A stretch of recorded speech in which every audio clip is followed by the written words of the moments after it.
Matthew Vadum, I guess, would probably agree with that, except that he's got some concerns about who's voting. Matthew is an investigative journalist with Capital Research, the author of Subversion, Inc.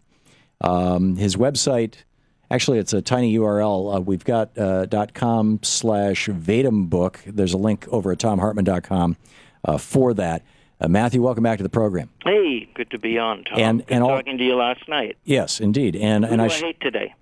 Say what? Who do I hate today? Well, it's usually what you ask. Who do I hate? That's why do you hate the poor? Why do you hate immigrants? Why do you hate Well, usually I ask that of most of my conservative guests. By the way, your Twitter is @Vadum, VADUM. It is. For people who want to so many plugs. Who want to follow you? Well, I think it's a fair trade for being on our show. Okay, thank you.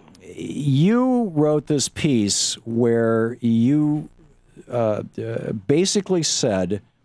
And I know you Richard Cloward and Francis Fox Piven and all this kind of stuff, and let me get that out there because I know how important it is to you that be out there. That this was a proposal from some socialists or people that you characterize as socialists, but in any case, the bottom line is you're suggesting that poor people that registering poor people to vote is somehow fundamentally un-American.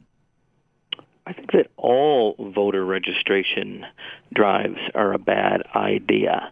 I think if people want to vote, they should just vote. Why don't we just do away with voter registration on their own? I haven't thought it through that fully. Whether we should. You're talking about universal registration? Yeah, like in Australia. Well, it's also they have mandatory voting there too. Well, most countries have universal registration. You don't have to register to vote. Voting is different, but yes. If you're a citizen, you're. I haven't done enough research on it, so I honestly can't give you an answer. But it's an idea. But your concern was that if the poor, you use some fairly. Let's talk about welfare recipients specifically. Yeah, the welfare recipients should not basically be registered to vote.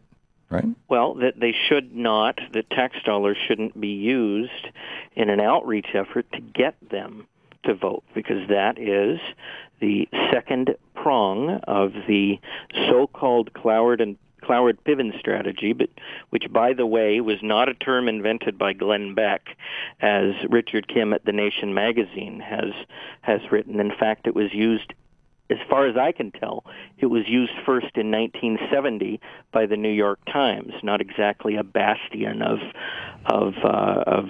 right-wingers and conservatives. And in fact, I think you're the one who sensitized Glenn Beck to Francis Fox Piven in the first place. It's on my YouTube account, May 13, 2009. His jaw dropped. So the question, why? There have been times in this country when we have had large numbers of poor people who were widely discriminated against and not allowed to vote, and not just the obvious, African Americans in post-Reconstruction America, women, in the early half of the 20th century, even after they were given the vote. Against, prohibited from voting. Well, but I mean, even after they were given the legal right to vote, things like literacy tests or poll taxes or property ownership, or in the case of women, permission from their husbands in some states, made it very, very difficult for them to vote. Why would you want to make it? Why would you want any impediment to be in the way of a welfare recipient or a poor person or an unemployed person, a person who's down on their luck, to vote? I mean, when the Irish were the poor in this country, they participated in America, and they built a strong middle class. When the Italians what impediment is there to voting for people who are on welfare right now? What impediment, was there before motor voter? Was there a law saying they couldn't do it? Well, the biggest impediment was that because they weren't interacting with the system, these people don't own cars, and so they're not showing up at government offices. A lot of them have big screen TVs. Well, yeah, you and Richard Nixon and his welfare queens. The fact of the matter is, 1 in 7 Americans right now is Reagan who said that, but okay. 1 in 7 Americans is living in poverty right now. I don't think that's a joke, Matthew.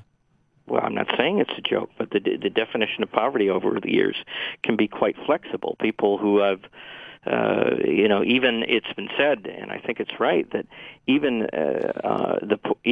somebody living in officially defined federal levels of poverty in America lives better than a king in the Middle Ages. So, living standards. But this is no longer the Middle Ages. I mean, it's also they live better than. But you say, and I'm quoting, registering them to vote is like handing out burglary tools to criminals. It is profoundly antisocial and un-American to empower the non-productive segments of the population to destroy the country, which is precisely why Barack Obama zealously supports registering welfare recipients to vote.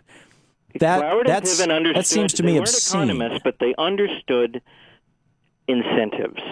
They understood that if you give people an opportunity to vote themselves more benefits, if you push them to do it, they will. And don't you think that's how America is supposed to work from top to bottom? That people vote their own best interests?